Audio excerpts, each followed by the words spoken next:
Vai, dar ce culoare, vai! Vai de mine și de mine, vai! Ce vopsea galvanică, vai de mine, vai! Vai, dar vai ce interior n-are! Vai de mine, a cui o fi mașina asta? Vai!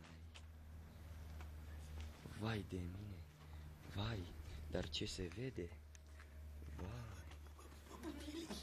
Un portbagaj mișto, vai! Vai, ce portbagaj spațios are! Vai! Vai! Dar a cui o fi mașina asta oare? Vai! Vai, dar ce se vede? Vai! Vai! Vai! Vai, dar ce bolid!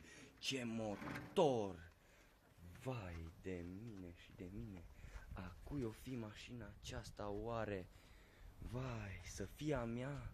Oare e chiar a mea? Vai, da, e chiar mașina mea!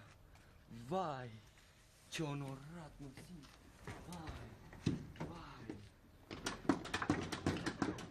Vai și ce interior de piele!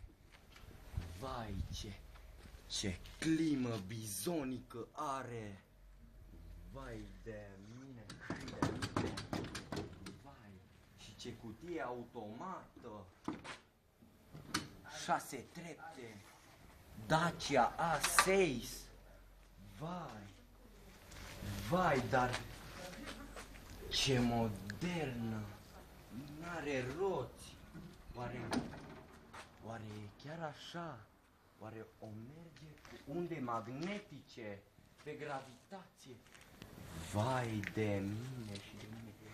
Xenoane! Vai de mine și de mine! Incredibilă mașina aceasta! Vai! Și jante! Vai, jante cromate! Pe 20, vai de mine și de mine! Incredibilă mașină! Vai, nu vine să cred că este a mea! Și câte detalii de crom are! Vai! Dar vai! Este chiar a mea! Este chiar a mea, doamnelor și domnilor!